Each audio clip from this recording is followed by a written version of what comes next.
വിഷു റെസിപ്പിയിലെ അഞ്ചാമത്തെ വിഭവമായ ഓലൻ ഉണ്ടാക്കാം. ഓലന് വേണ്ടി ഇത് വൻപയറാണ്. വൻപയർ അര കപ്പ് വൻപയർ. അതാണ് ഈ തലേ ദിവസം കുതിരാനിട്ടതാണ്. അത് കുക്കറിലോട്ടിടാം. അതിലേക്ക് ഒരു ഗ്ലാസ് വെള്ളം, അര ടീസ്പൂൺ ഉപ്പ്. ഇത് അടച്ച് ഒരു മീഡിയം ഫ്ലെയിമിൽ ഒരു 2 വിസിലടിക്കാം. കുതിരാനിട്ടിരുന്നതുകൊണ്ട് അല്ലെങ്കിൽ കൂടുതൽ വേകണം. 100 ഗ്രാം കുമ്പളങ്ങ ഇതൊന്ന് ചെറുതായിട്ട് കനം കുറച്ച് അരിഞ്ഞെടുക്കാം.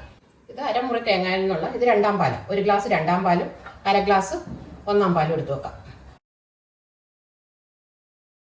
ഇത് അരിഞ്ഞു വെച്ച കനം കുറച്ച് അരിഞ്ഞു വെച്ച കുമ്പളങ്ങായും 3 പച്ചമുളകും ഇതിനൊരു കപ്പ് 2-ാം തേങ്ങാപ്പാലും ഉപ്പും കൂടി ഇട്ടതാ. ഒരു മീഡിയം ഫ്ലെയിമിലിട്ട് വേവിച്ചെടുക്കാം.